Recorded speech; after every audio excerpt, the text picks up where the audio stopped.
हर कोई नेताजी लगातार बोधगया को मुक्त कराने के लिए पिछले कई सालों से कई बार आंदोलन हुए, लेकिन वो आंदोलन का कोई नतीजा नहीं निकलता। कोई इधर चला जाता बौद्ध भिक्षु, कोई उधर चला जाता, कोई किसी में शामिल हो जाता, कोई किसी में। इस बार भी यही हाल हुआ है। देखिए, बात आपकी जायज़ है, अभी तक कोई सफलता मिल नहीं पाई है, लेकिन ये जो जगह जगह टुकड़ों में जो मूवमेंट चल रहा था, आंदोलन जो चल रहा था, उसको एक साथ इकट्ठा किया जाए, उसी को लेकर के ये कार्यक्रम हो रहा है। इसके बाद 2 दिन का कार्यक्रम बाबा साहब डॉक्टर अम्बेडकर भवन में हो रहा है। उसको इसीलिए किया जा रहा है कि सारी कमेटीज़ को एक साथ इकट्ठा किया जाए। तो ये आंदोलन बहुत दिन से चल रहा है, मैं भी लगभग 20 साल से आपस में ही फूट है, तो कहाँ से एकजुट हो पाएंगे ये? तो इसीलिए इसमें बुद्ध बनते और उपासक दोनों को एक साथ जोड़ा जाएगा, क्योंकि आपस में जो ये डिस्ट्रीब्यूशन चल रहा है उसको सबको सॉर्ट आउट करने के लिए। और दूसरी बात ये है कि जो मेन बात जो समझने वाली है बीटी एक्ट की, जो मेन बात समझने वाली है, ये 1949 में बना है। 1949 में बनने का मतलब ये है, बाबा साहब के द्वारा धम्म दीक्षा ग्रहण करने से पहले बाबा साहब ने 1956 में धम्म दीक्षा ग्रहण करी, उससे पहले 1949 में बना। भारत देश की आज़ादी के बाद बना। इसका मतलब कहीं ना कहीं भारत की सरकार जो इंटरिम गवर्नमेंट थी उसके द्वारा बनाया गया, लेकिन बाबा साहब के द्वारा बनाए गए संविधान 1949 में जो लागू हुआ 26 जनवरी, उससे पहले बना। तो इस चीज़ को लेकर के जो यहाँ पे प्रॉब्लम्स जो बन रही हैं कि भाई ये इस बात को डिस्प्यूट को ख़त्म करने के लिए बना था कि उसमें विवाद चल रहा था, इसको कौन मैनेज करेगा इसको, तो उसको लेकर के कमेटी बनाई गई थी। लेकिन उसमें जैसा भी साथियों ने बताया, ये तब तक के लिए था जब तक बुद्धिस्ट लोग इस पर आकर के अपना जो है ये ना प्रूफ कर पाएँ कि ये इसको हम लोग चला लेंगे। लेकिन अब बुद्धिस्ट लोग जब बाबा साहब के द्वारा जब धम्म क्रांति हुई, तो उसके बाद जब लोग तैयार हुए, तो तब से ये आंदोलन लगातार चल रहा है 30-35 साल से, लेकिन ये उसको देने के लिए तैयार नहीं है। हिंदू ये कह रहे हैं ना हमारी आस्था है, वो इसलिए बोल रहे हैं कि पूरे देश के अंदर जितने भी बुद्ध विहार थे, जो सम्राट अशोक के द्वारा बनाए गए, जनता के द्वारा बनाए गए, वो सारे के सारे बुद्ध विहार की जो मूर्ति थी, जो भगवान बुद्ध की जो प्रतिमाएं थी, उनके ऊपर लीपा पोती करके, उसके ऊपर लिपस्टिक लगा करके, उनको महिला बना करके, उनको अपने धर्म के देवी देवता बना करके इन लोगों ने हिंदू धर्म के देवी देवता बना रही हैं। तो उनको इस बात का डर है कि इस जगह पर भगवान बुद्ध को ज्ञान की प्राप्ति हुई थी, इनकी व्यवस्था को उन्होंने कमज़ोर करने के लिए वहाँ पे ज्ञान प्राप्त हुई थी वहाँ पर, तो उसको वो ख़त्म करके वहाँ पर वो उसको हिंदू मंदिर घोषित करना चाहते हैं। अगर आपने देखा होगा तो उसके आसपास के जितने भी इंस्टीट्यूट्स बनाए जा रहे हैं, वो सारे के सारे हिंदू मंदिर हैं। वहाँ पर सुबह शाम पूजा अर्चना की जाती है, वहाँ देवी के जगह किए जाते हैं। तो कहीं ना कहीं वो उस बौद्ध विहार को हिंदू धर्म का मंदिर घोषित करने के चक्कर में बाहर से माहौल बनाते हुए ला रहे हैं, धीरे धीरे अंदर जा रहे हैं। अभी एक कमरे में जाकर के बताया जा रहा है कि वहाँ पे 5 पांडव हैं। अरे तुम कभी बात करते हो, यहाँ की स्थित क्षेत्र के रहने वाले थे, कभी जाके बोलते हैं 5 पांडव को, वहाँ जाके तुम लोग बताते हो। तो इसलिए ये इस बुद्ध विहार को कब्जा करने का इनका कार्यक्रम है, और इसका जो रास्ता है कब्जा हो चुका है और उसके अंदर इन्होंने जो वहाँ पर जो शिवलिंग बना, हाँ, जिसको तोड़ कर इन्होंने शिवलिंग के रूप में इसको घोषित कर दिया है। इसकी सबसे बड़ी हमारे सफल ना होने की जो वजह है, इसलिए मुझे साहब कांशीराम याद आते हैं। उन्होंने ये कहा कि ऐसा कोई भी एजिटेशन, उसका कोई औचित्य नहीं बनता जब तक वो सत्ताधारी की कुर्सी को ना हिलाता हो। इस एजिटेशन को हम तभी सफल कर सकते हैं जब हम वहाँ की नीतीश कुमार की सरकार को गिराने के हम हमें दम भर सके। हम कहें कि हमें ना बीजेपी की सरकार चाहिए और ना हमें नीतीश कुमार की सरकार चाहिए, हमें उस पार्टी की सरकार चाहिए जो इस विचारधारा को फॉलो करती हो, लागू करती हो। और जब तक उसकी सरकार, जब तक उसकी कुर्सी उसको जाती हुई दिखाई नहीं देगी, तब तक वो बीटी एक्ट को कैंसिल नहीं करेंगे। बौद्ध भिक्षु या बौद्धिस्ट लोग दबाव नहीं बना पा रहे सरकार पर। अपन दबाव कैसे बन पाएगा?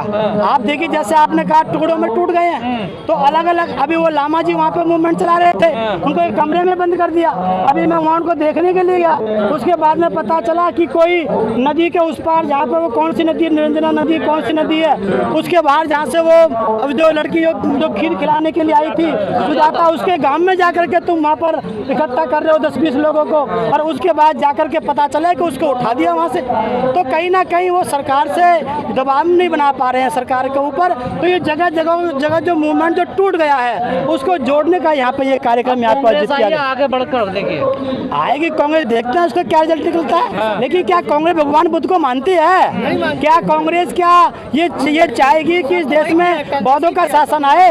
अभी आपने एक सवाल पूछा कि हिंदू देश अगर ये घोषित हो जाएगा उसमें दिक्कत क्या है? दिक्कत कैसे नहीं है? ये देश धर्मनिरपेक्ष देश है, ये किसी एक धर्म का देश नहीं हो सकता। जो देश ईसाई धर्म के लागू करते हैं वो लोग खुद कह रहे हैं कि हम भगवान बुद्ध के धर्म को भी यहाँ पे स्थान देते हैं। तो वो धर्म बुद्ध भी तो विष्णु के अवतार बताए जाते हैं। ये ब्राह्मण कह रहे हैं, ये त्रिपिटक में नहीं लिखा है। ये भगवान बुद्ध और बुद्ध का धम्म जो बाबा साहब ने लिखी है ये उसमें नहीं लिखा है। ये उनका कहना है जिससे कि वो उनको भगवान बुद्ध को भी अपना अवतार बता करके इनको भी हिंदू घोषित करके जो उनके खिलाफ जो विचारधारा चल रही है बराबरी की उसे खत्म किया जाए। भगवान बुद्ध पाखंडवाद के इतने खिलाफ है, उन्हीं के परिसर में पाखंडवाद हो रहा है। हाँ, पिंडदान हो रहा है, यही तो हो रहा है। वहाँ पे जो राज्यपाल है वो मुस्लिम समाज के, वो जाके वहाँ पूजा अर्चना कर रहे हैं, जबकि उनको निष्पक्ष रहना चाहिए। उनका मतलब क्या है इस काम को करने का? आप एक इंडिपेंडेंट बॉडी हैं, आप सरकार की बॉडी नहीं है, आप एक संवैधानिक बॉडी है, आपकी ड्यूटी नहीं बनती है। आपको मस्जिद तक में जाने का अधिकार नहीं है अगर आप एक राष्ट्रपति हैं तो, एक आप राज्यपाल हैं तो फिर भी उसके बावजूद भी नेताजी आपके आंदोलन विफल हो रहे हैं। देखिए ग्वालियर हाईकोर्ट में भी आप लोग मूर्ति नहीं लगवा पाए, मूर्ति आने के बाद भी नहीं लग पाई है। देखिए हाँ, विफल इसलिए हो रहे हैं क्योंकि हम सरकार को हिलाने की स्थिति में नहीं है। साहब कांशीराम की वो बात याद आती है कि हम सरकार को नहीं हिला पाएंगे तो हमारे आंदोलन सफल नहीं होंगे।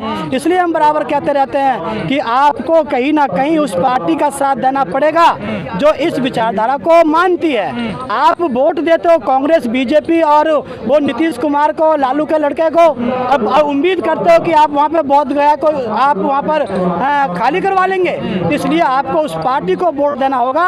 मैं सीधे शब्दों में कहता हूँ कि बहुजन समाज पार्टी को आपको वोट देना होगा, तब जाकर के आपका आंदोलन सफल होगा। बहन जी तो इसके समर्थन में आई है। हाँ, उन्होंने ट्वीट भी किया है। और कांग्रेस या बीजेपी या नीतीश कुमार, तेजस्वी कोई नहीं, वो अपना वोट का लाभ देखते हैं। वो पहले एक हफ्ते तक जोड़ घटा गुना भाग करते हैं। इसके साथ खड़े होने से क्या लाभ है क्या हानि है, क्योंकि विचारधारा को फॉलो नहीं करते। वो तो अभी राजनीति को देखना चाहते हैं, वोट कितना जा रहा है कितना आ रहा है ये सब चीज चेक करने के बाद वो निर्णय लेते हैं। लेकिन बहन कुमारी मायावती खुद भगवान बुद्ध को मानने वाली हैं। उन्होंने कई हजार एकड़ में बुद्ध विहार बनाया, शांति स्तूप बनाया है लखनऊ के अंदर, जहाँ पे 1-1 इंच की कीमत है, वहाँ पर उन्होंने बुद्ध विहार बनाया, उसने स्मारक बनाए। एटा में तो आप लोगों ने एक नजीर पेश किया, उदाहरण पेश कर दिया।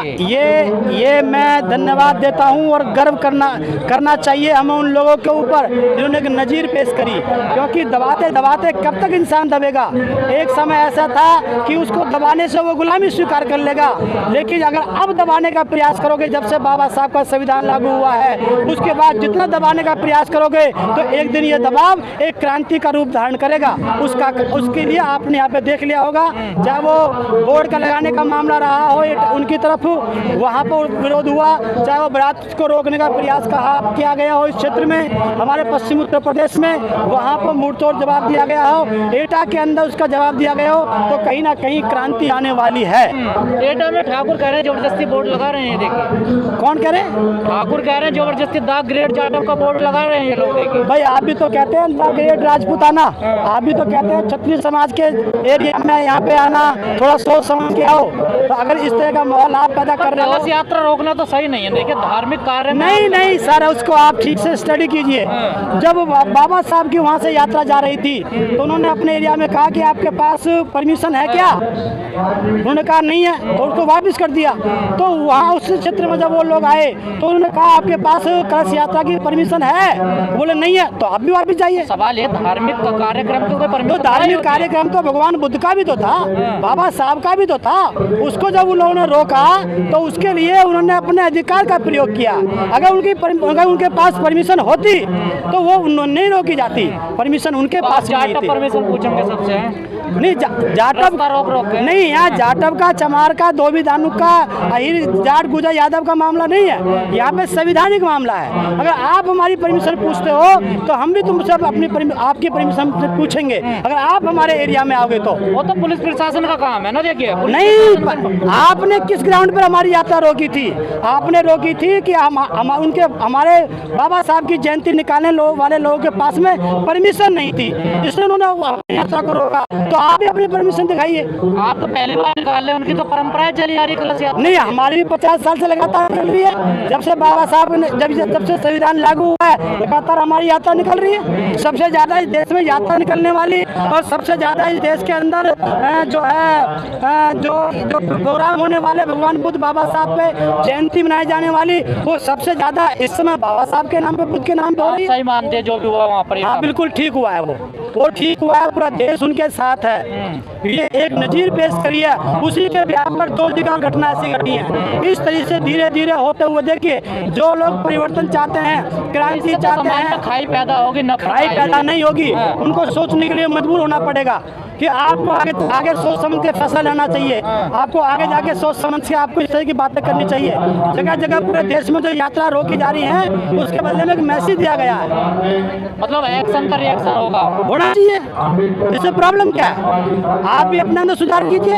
हम तो सुधरे लोग हैं, हम क्या मना करते हैं कि आप यात्रा मत निकालो। पूरे देश में मैं जाता हूँ, पूरे यूपी में घूमता हूँ, देश में घूमता हूँ। आप किसी गांव में जाके ठहर जाओ, वहाँ पे आपको भागवत कथा चलती हुई मिलेगी, वहाँ पे आपको और कथा चलती मिलेगी। पूरी रात वहाँ पर आवाज आपको आएगी, हर जगह पूरे यूपी के अंदर तो वो चलती है। हमारी बहुत कथा चलती है, उस पर आप रोक लगाते हो। लेकिन अब तो एक नई बात सामने आने लगी है, खासकर जो मिश्रा ब्राह्मण लोग हैं वो कह रहे हैं कि बाबा साहब ने संविधान लिखा ही नहीं है, उन्हें निर्माता कहना गलत होगा संविधान का। देखिए, अरे भैया, अपने सबसे बड़े ब्राह्मण आका जवाहरलाल नेहरू जी से बात कीजिए ना।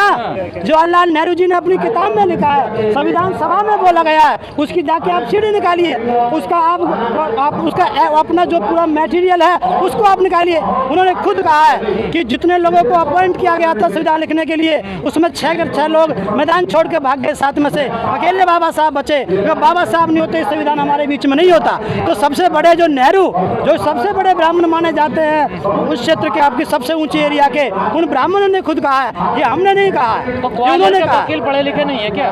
उनको पढ़ना चाहिए। अरे भाई, जिनके नाम पर आप यहाँ पर इस देश में रोजी रोटी कमा रहे हो संविधान के नाम पर, मैं तो कहता हूँ पूरे देश के हर एक कोर्ट के अंदर बाबा साहब की स्टैचू होनी चाहिए।